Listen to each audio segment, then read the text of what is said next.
Good evening and welcome. You're watching the NewsTrack. I'm Rahul Kanwal. Sources are back on Raisina Hill. And ladies and gentlemen, if you are tuning in this evening, that frankly is the biggest story in the cabinet reshuffle. In the past 10 years, we've seen information, the flow of information happen in a unidirectional fashion.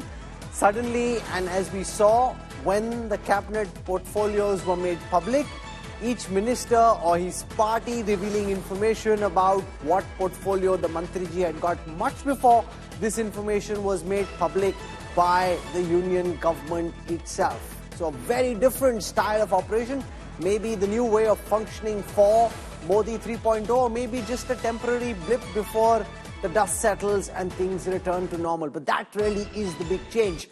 The other big message that's been sent out by the Prime Minister is that he prefers continuity. And if you've been watching our coverage the past 48 hours, this is something we've highlighted again and again, that the Prime Minister doesn't like to tinker much with his cabinet, that he is a votary of continuity, that ministers have built a certain level of expertise in their areas, and he wants them to continue doing what they've been doing. That's typically the way he's operated since he was Chief Minister of Gujarat, and we've seen that continue in Modi 3.0. So we are giving you all the information of who's in, who's out, who's up, who's down, all that and more in the next 1 hour. So no change in the big four. Rajnath Singh stays on as Defence Minister, Amit Shah as the Union Home Minister, Nirmala Sitharaman as the Finance Minister, and Dr. Jaishankar as the External Affairs Minister. I've got my colleague Siddharth Zarabi joining us. We'll try and decode who's in, who's out, who's up, who's down, all that and more. Siddharth, your big takeaways from the list in the manner that it's been prepared by Prime Minister Modi, what do you think is the message he's seeking to send? Well, the Prime Minister went into the campaign and continuously said that the third term was a given and there would be continuity. During the campaign, the government functioned like a normal government and there was no reticence. And I think the selection and appointment of many of the crucial ministers, the top 10 really continuing to tell us that as far as Modi 3.0 priorities are concerned on the economic front, infrastructure development, railways, finance, commerce, which determines our trade relations, external affairs, it's going to be a continuum. I think that is the key message. Now, there are certain tweaks and changes to accommodate allies. A ministry like civil aviation, Rahul, not the same ministry it was while Air India was there. Now with the divestment of Air India, again done by the Modi government, it's a showpiece ministry that's been given out. The core of Modi's policy making, social spending, infrastructure development and image management as far as India is concerned remains in the same pair of tested hands. And if I may add one more thing, Rahul, go back to Modi 1, Health Ministry, Mr. Nadda with such experience now of handling the entire party, handling this very, very crucial portfolio. Education, again, a safe pair of hands. So it's very clear that the forthcoming budget will carry forward from what was said in the interim budget. So he's not tinkered and tweaked just for the sake of tinkering and tweaking. Where it's been required because new allies had to be brought in, the Prime Minister has done that. For the rest, he's signalling continuity. I've got Paulami Saha who's joining us. She tracks the BJP government for us. With us also at this time is Sheila Bhatt, who's seen the Prime Minister in action since the time when he was a pracharak and a BJP worker. We've got Shantanu Gupta with us. We've got Sanjay Jha. I want to go across to Paulami first. Paulami, you track this government on a daily basis. Who do you think is the biggest gainer? Whose patta is up, whose patta is down? Well, if you look at the cabinet list, at least 4 of them stand out for those who've lost the ministries that they held in the past. Both ministries in that case. For instance, Prahlad Joshi, who held, parliamentary affairs and coal. Jyotiraditya Scindia, who held civil aviation and steel. Gajendra Singh Shekhawat, who held Jal Shakti in the past. And, these are the ministries. Mansukh Mandavia, who held health and now, in fact, has been moved to sports and Youth Affairs as well as another ministry. So these are, the big shake-ups, as you can see. Of course, the big gainers, Shivraj Singh Chauhan, as well as Manohar Lal Khattar as well. But, one of the big charges, big elevation that you see as far as this cabinet list is concerned, that is for Kiran Rijiju. At the time that he lost the law ministry and was moved into Ministry of Earth Sciences, there was a lot of speculation that his patta is down, as you said. He's probably been demoted, but now he's back with two charges, Parliamentary Affairs and Minority Affairs. Parliamentary Affairs is, I've been saying it is going to be very, very critical, a role that he will have to play, where he will have to, negotiate across both benches and ensure that, there is smooth passage of the government's bills, given that the opposition is now in Parliament in the 18th Lok Sabha with bigger numbers. Oh, absolutely. Parliamentary Affairs portfolio becomes key because the Parliament of the 18th Lok Sabha will be very different from what we've seen in the past, because the opposition has much more numerical strength than they did last time, so therefore their voice will have to be heard more than was the case in the past, and that will require calibration. Sheila Bhatt is also with us. Sheila Ben, you've seen politician Modi in action over 3 decades plus now. How do you decode the messaging that the Prime Minister is sending out from the Union Cabinet that he's prepared? Hi, Rahul. There are no surprises is not a surprise after 4th June result, because I'm very sure if a different kind of a result would have come, a different kind of cabinet ministry would have been here. Try and explain that. You're saying if there were 300 par, there would have been lots of technocrats potentially coming in, lots of wholesale changes. But now, Prime Minister, as we know him, he will never show any sign of weakness, or even he won't show only any sign of weakness, but he will also ensure that it is any of his step should not be construed as a weakness. So if he would have made a big change at the top, opposition would have got the credit. So I think one of the main reasons could have been this. Second, I think, on 3rd June, we all were thinking who are the minister, top 6, 7, who will get promotion or who will be demoted. So I think, in my view, very carefully and cautiously, I'm saying that Ashwini Vaishnav got the promotion, and rest of all top level, they are having same ministry, same power, same status. So because Ashwini Vaishnav, if I'm correct, this is my information and assessment, that INB ministry may be now deeply connected with IT, because the way social media and other things are happening and the way new laws have come, I think Ashwini Vaishnav may have suggested to Prime Minister to do something about it in the future. So my view is that Prime Minister has played safe, matured, keeping status quo, and whatever he wants to do, he will do in the second round, but not now, because definitely any changes in portfolio in a major way, say finance, say home or defense, that would have been construed as that because of the result, he is aware and alerted and cautious and he is forced to do. So he wants to signal that he's in charge, that sab changa si, there's no big deal, everything's under control, and that life goes on as normal.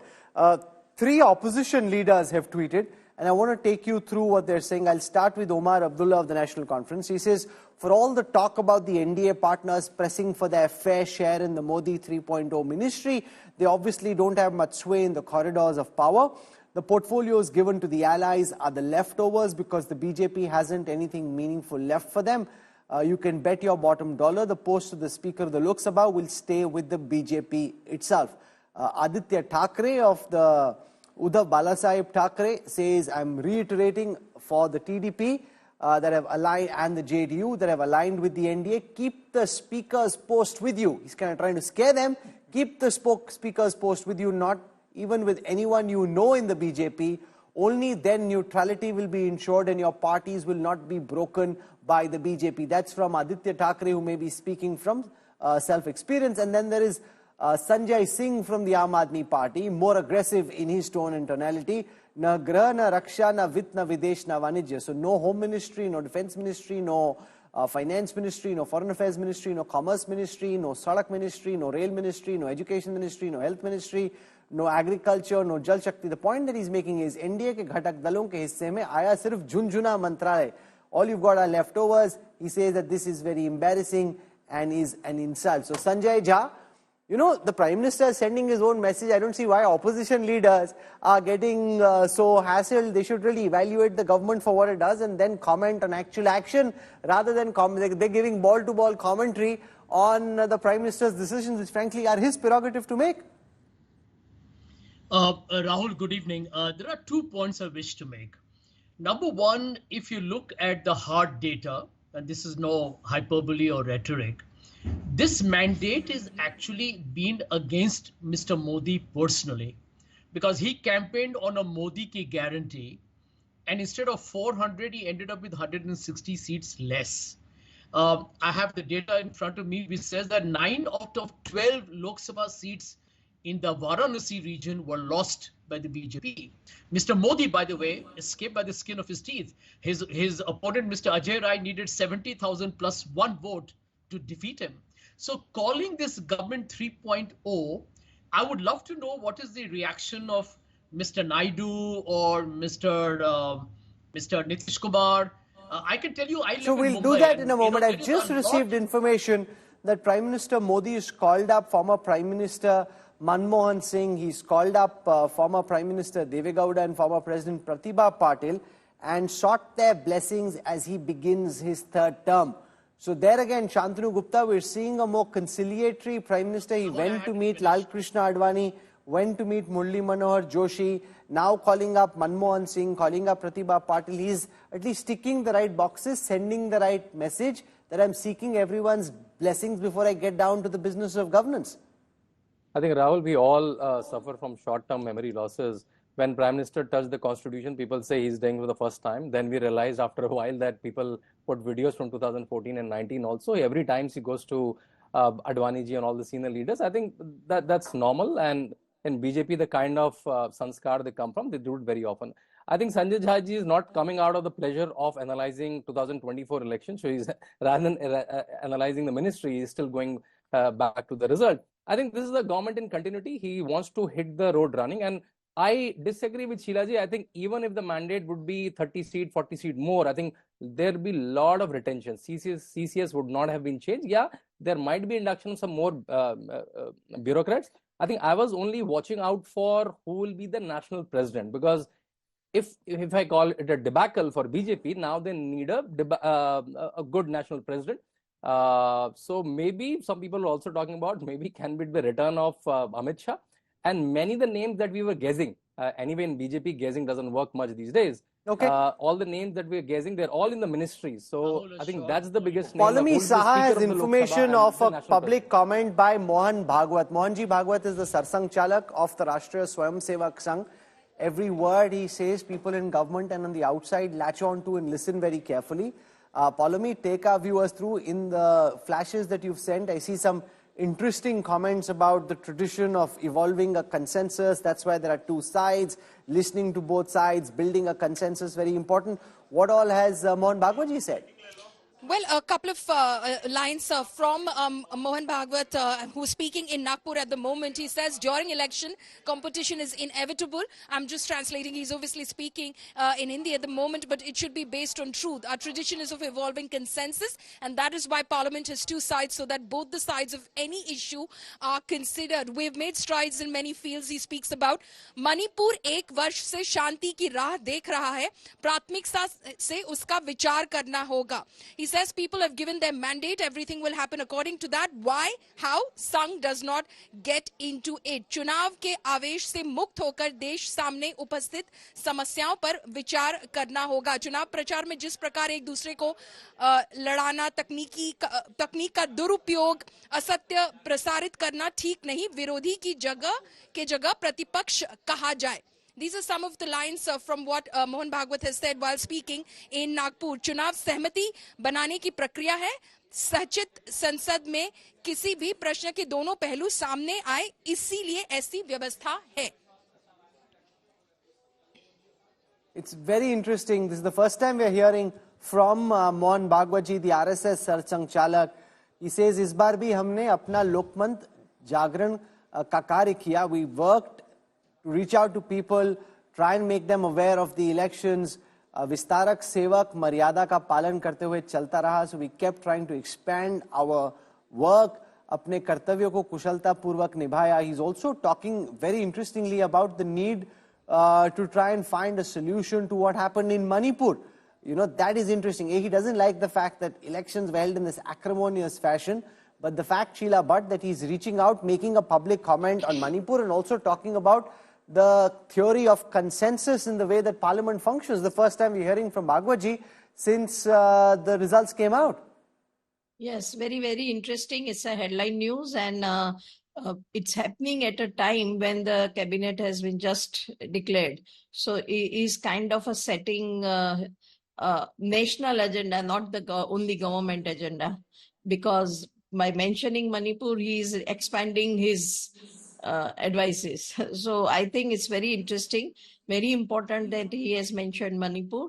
And I think two things is there, that RSS is also, after the election and after all noises are over, he is kind of taking an independent stand. One. And second, you know, we must all remember that RSS is going to be 100 next year. So lot will happen within the RSS, on the RSS platform also, and within BJP and between BJP and RSS relationship also. You know, it's and interesting RSS that he says the new government has taken shape. Why it happened the way it did does not concern the Sangh. Remember, we are translating from Hindi to English, so be mindful of that. He says the Sangh works for refining public opinion. In every election, we did it. This time, we do not get entangled in the analysis of the outcome. During election, competition is inevitable, should be based on the truth. Our tradition is of evolving consensus, which is why Parliament has two sides of the issue on all issues. He says also, see that very interestingly, Manipur में एक साल से शांति की राह देख रहा है. प्राथमिकता से उसका विचार करना होगा. You know, it's like pretty much in the way that he's framed it, it's a directive or a very stern message to the Modi government. Absolutely, and this is a big worry for the Sangh, considering the fact that outreach to the northeastern states has been one of the core priorities, in fact, dating back even earlier than when the Ram Janmabhoomi movement was started, Rahul. So the fact that not only the Sangh, but even allied organizations like the ABVP have for decades now been running a dedicated Northeast outreach program, including students' integrated experience in interstate living. All of these point to the fact that what the Sarchalak is saying is that the government now better pay attention to Manipur. You know, and also, Sheila, but I'm curious to know from you, do you think that the government will have to listen more to the RSS? Not that they've gone away from the RSS's agenda on any key point, but the level of consultation which may have been there, will it go up a couple of notches on the back of this verdict in your view? You know, I don't go by what publicly discussed, because we also have an access to privately what is happening between the two. You know, when I had in Varanasi, I asked Amit Bhai that what has happened, what JP Nadda as a party president has said about RSS. He said, what is your problem? I am the RSS. Even Rajnath Singh has said in the similar manner. So I think this public perception of divide is also not correct, and public, if we think that what all BJP does is RSS doing, and what RSS thinks is only BJP follows, is also wrong. So they are two different organizations, but definitely RSS is a parent organization, and that kind of like today what Bhagwat has said will be taken seriously from Kashmir to Kanyakumari amongst all RSS and BJP followers both. So that is the way they are. And I think today's Bhagwat's statement is very much important in view of the fact that he's kind of telling BJP people also and all the people in general also that let us forget, Rahul, in India, हम कहते हैं ना बुरा ना मत मानो होली है. So he is in a serious tone telling कि चुनाव खत्म हो गया, सब डिवाइड खत्म, अभी काम करो और काम में उसने one of the agenda Manipur में शांति लाने का कहा है. That's a very important message. Shantanu Gupta is also the biographer of Yogi Adityanath, the Uttar Pradesh Chief Minister. Yogi Adityanath was asked to stay back last evening. The other chief ministers went back to states like Rajasthan, to states like Madhya Pradesh. The UPCM stayed back. He met with Rajnath Singh in the morning. He met with Amit Shah. He met with JP Nadda. Your best sense of what was discussed and how Yogi Adityanath is trying to position himself post the verdict? I think, Rahul, whenever Yogi Adityanath comes to Delhi, he meets the Prime Minister, Amit Shah ji, Rajnath ji, Nadda ji, and normally the President and the Vice President also. So that's the normal routine. And in fact, Prime Minister, it seems to my understanding, have told in many occasions in Chief Minister's meeting that Yogi Adityanath is normally very diligent. He takes notes of whatever Prime Minister says. Next time when he comes back, he shares that whatever he told, how high completed. I think it's a routine visit, but yeah, every chief minister, every state president is asked to submit a report. But I think that detailed report will take time. So I think, to my understanding, it's a routine that whenever Yogi Adityanath comes, he meet all the senior leaders. But he being a parliamentarian, for him, these power corridors of Delhi are not new.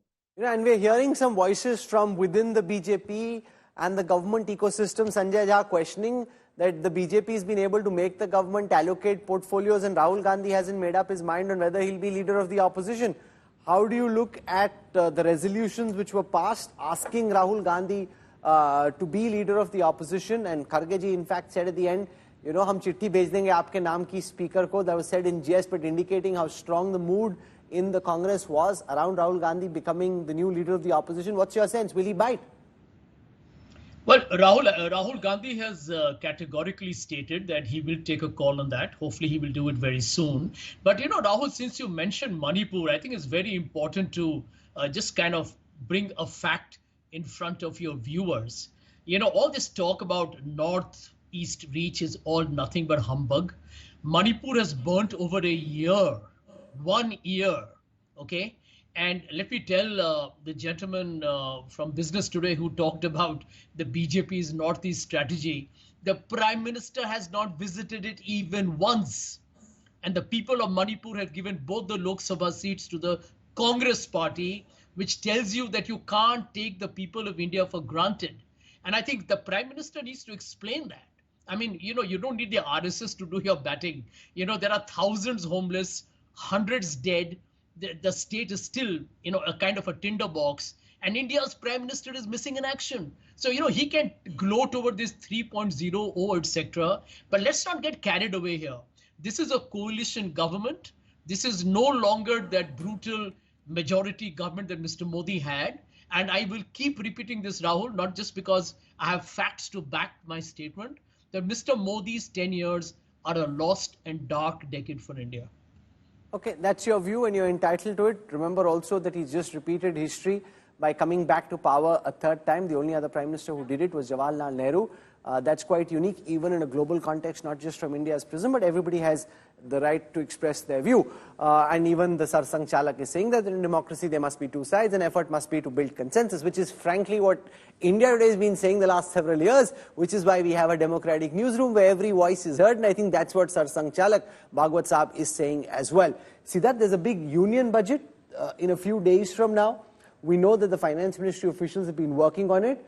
From this 125-day plan that's being built, what can you tell our viewers in terms of the effort that's been made in the background and what's likely to pan out?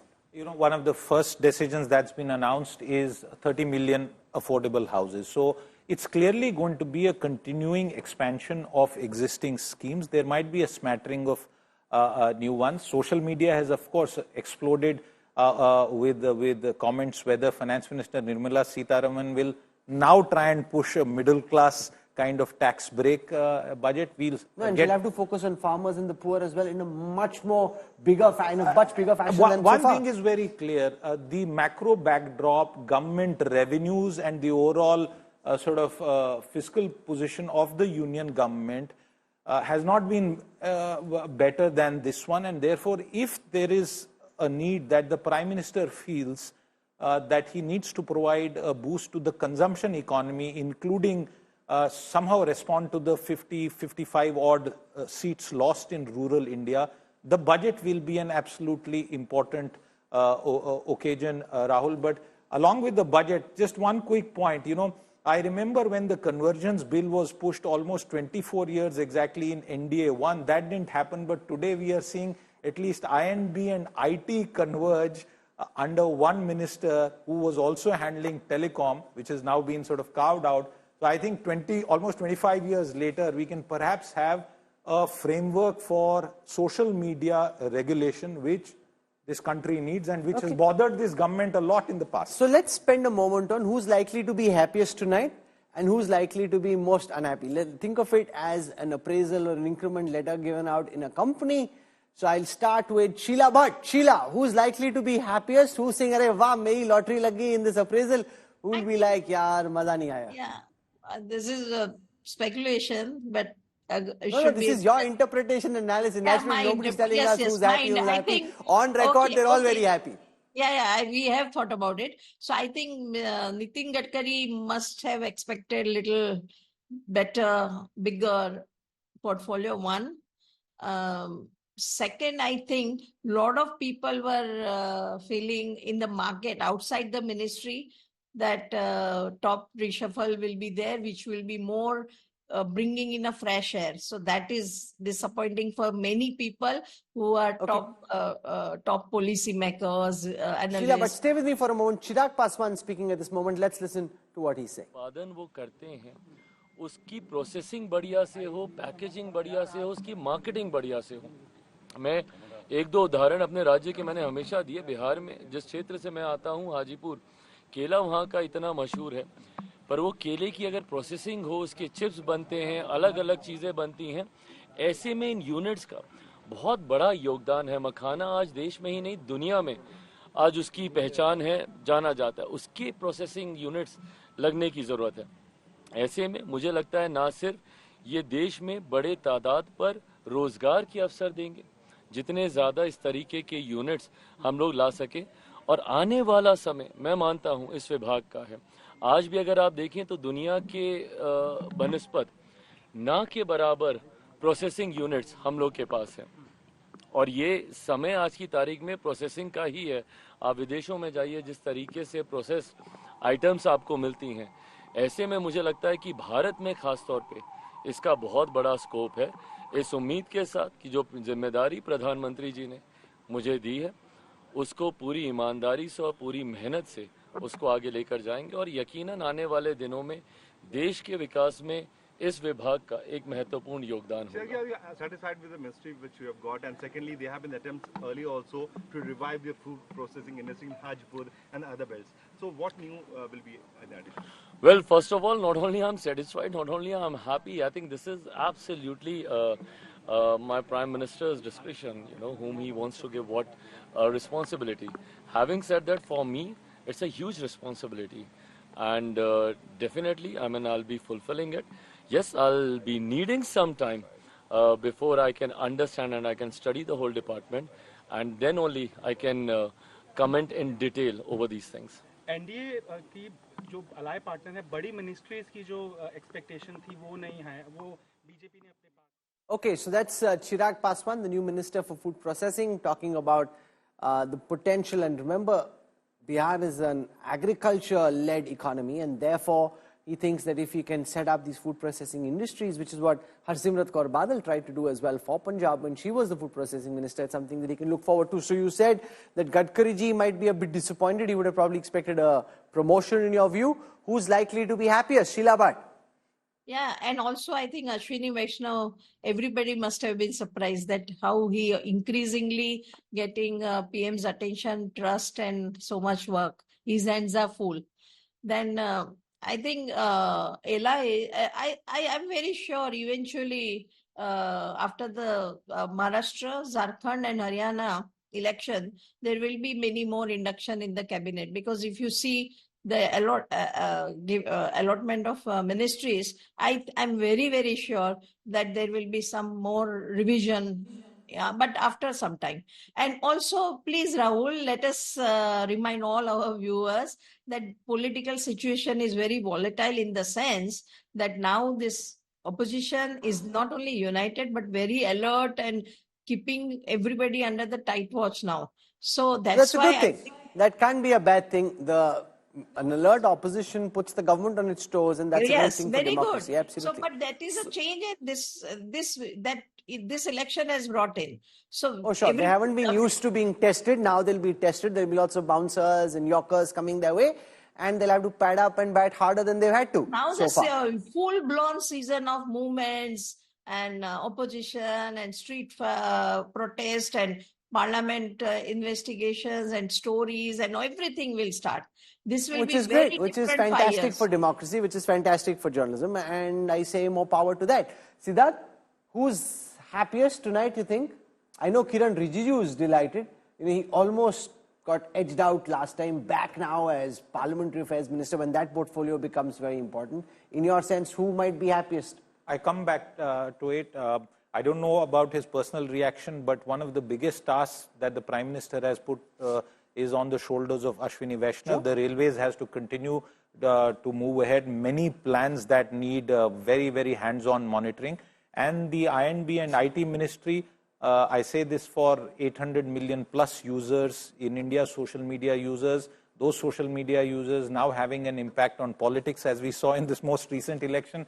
Rahul, I think the regulatory legal framework for what should be acceptable regulations for the social media age that India is one of the most critical tasks, a task that this government, frankly, for the last 10 years, could not perhaps fully grapple with, because there are a lot of international issues also involved. And Ashwini Vaishnav is someone who's seen as being someone who puts his head down, gets into the minutiae, looks very carefully at files, and that's the kind of minister the Prime Minister typically likes. Stays away from controversies, calm se calm, and that's something which usually the Prime Minister appreciates, and very rarely will he have a word out of line. Paulomi Saha, your sense of who you think is likely to be happiest and who would be like, is appraisal mein maza nahi aaya?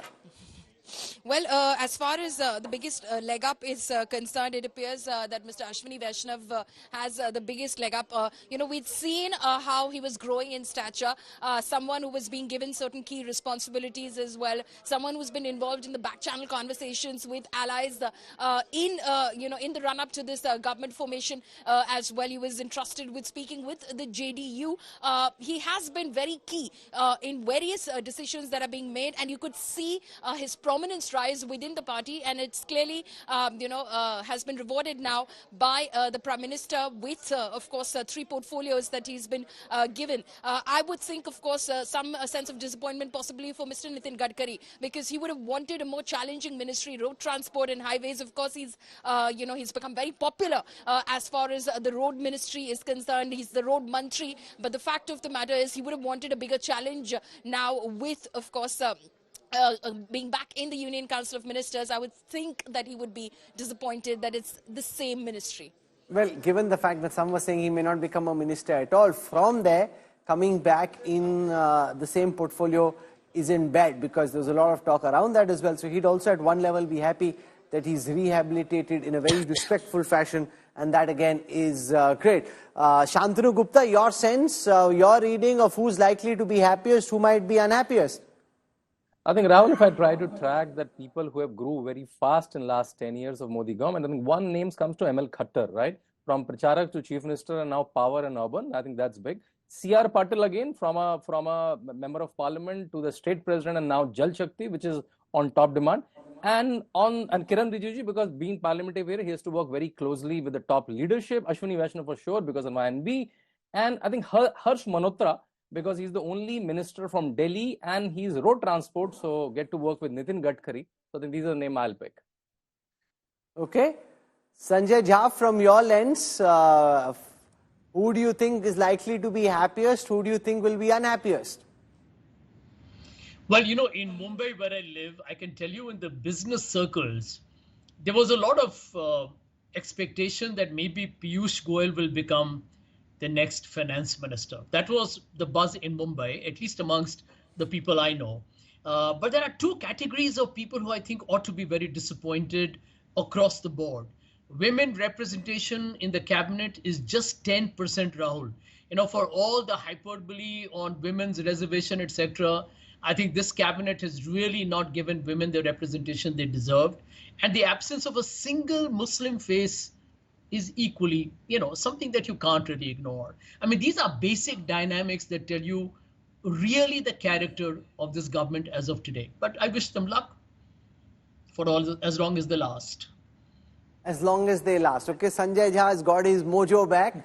As long as they last, he says. Remember also, once the dust settles, and that's again a key message, Siddharth, that the Prime Minister is trying to send, that there is continuity and that nothing's really changed. That's very important for the Prime Minister, that nothing's changed. I'm intent to bash on. Yes, go on, Sheila Bhatt, go on. Privately, when we talk about Modi's old days, we call about, there is a Badri Meena phenomenon. That is, Badri Meena factor means PM quintessentially does not like he likes consistency, discipline. So Badri Meena is his cook, and for years his personal staff is not changed. He likes to work with the same people. He's working with Amit Shah since '86. His cook, Sanjay Bhavsar, Tanmay Mehta, lots of people are there. Lots of, at least I think 25 people are such who are his confidant, and he works with them. So there is a Team Modi, Team Modi that works. So that is also a factor in making of this cabinet also. No, sure, that's absolutely correct. In his personal staff, amongst his ministers, he likes continuity. Siddharth, will he be able to do that? You got the likes of Sanjay Jha and others in the opposition. From NEET to Manipur, they'll find issues to attack the government with, try and destabilize the government to the extent possible. Well, these are issues that are contemporary. They come up, they go away. But I think the biggest hopes that anyone would have, at least from the cabinet, is Shivraj Singh Chauhan. For 10 years, the government, frankly, with what happened to the aborted farm bills, had a plan. That got aborted, completely derailed, and we have seen the political consequences of that. I think Shivraj Singh Chauhan will be a dark horse, in my view, and given the amount... But what can an agriculture minister really do? Well, clearly talk to farmers. I think there was a failure of even conversations in the past when we saw the crisis at its peak. And I think with Shivraj Singh Chauhan's record from the state of Madhya Pradesh, please remember that he understands MSP and all the issues that are connected. And under him, farming in Madhya Pradesh did well. Absolutely, and one of the biggest contributors to the state GDP. Just one quick point on Mr. Khattar. Look at the portfolios and look at the nature of land politics, for example, land-related politics in Haryana, or look at Delhi, where the center is in fact one of the largest landowners through the DDA. So in some ways, Mr. Khattar is perhaps going to be a hands-on guy, and the city government here will perhaps continue to have some worries, Rahul, frankly. Okay, so we've had an opportunity to go around our panel, understand what they think are the takeaways from the Prime Minister's new cabinet. He's clearly signaling continuity. He's saying nothing's changed. We'll bash on like we were the last time round. There's no panic. The team's the same, and I have faith in my team. That's the critical message that he's sending. What's changed, though, very clearly, is the manner in which information was disseminated. Rather than coming from one central source, as it were, each minister giving his a little bit of information about what he got, or people around him giving that information. That's a big change. And Rahul, there will be a change in the discussion and the direction of who is number 2. Why? Who do you think is number 2? No, it will be very different. No, that people and RSS BJP crowd will decide after watching their performances. And Shivraj Singh Chauhan's entry makes a very big difference in intra-politics and party politics of BJP. Well, he's got important portfolios. Agriculture, yes, very good, very good. Portfolios. So the entire farmers issue is at his door now. But can I also say it depends on what you do. It's not just about getting the position. It's what you're able to do with that position which will determine the perception that people, whether they're voters, whether they're people in the RSS or workers in the BJP. He got a loud roar of applause when he came in for the swearing in. One of the loudest roars was for Shivraj Singh Chauhan. It'll be interesting to see if he can handle these very delicate. Farming in India is very complex to deal with. So it's not, like the easy solutions, the low-hanging fruit. It's very difficult to deal with. He's got experience as Chief Minister. Under him, farming in Madhya Pradesh was one of the big drivers of growth. So it'll be interesting to see what really comes off this. Strange things happen on the internet and stories acquire life of their own. And therefore, I thought we'll end with this tonight. While all eyes were on the Prime Minister and his cabinet at Rashtrapati Bhavan last evening, a video of a mystery animal spotted inside Rashtrapati Bhavan went viral. Internet users kept insisting that this was a leopard and it got a life of its own. The entire day, the video of this animal was trending online. The Delhi police has now clarified that this was clearly not a leopard, it just was a cat.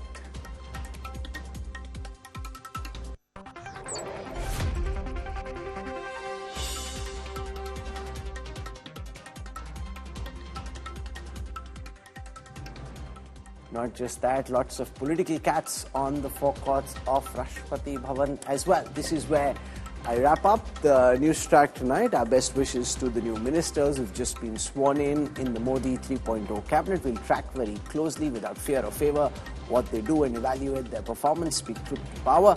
Thank you for tuning in. It's fantastic to have had you. I'll see you again tomorrow at 8 p.m.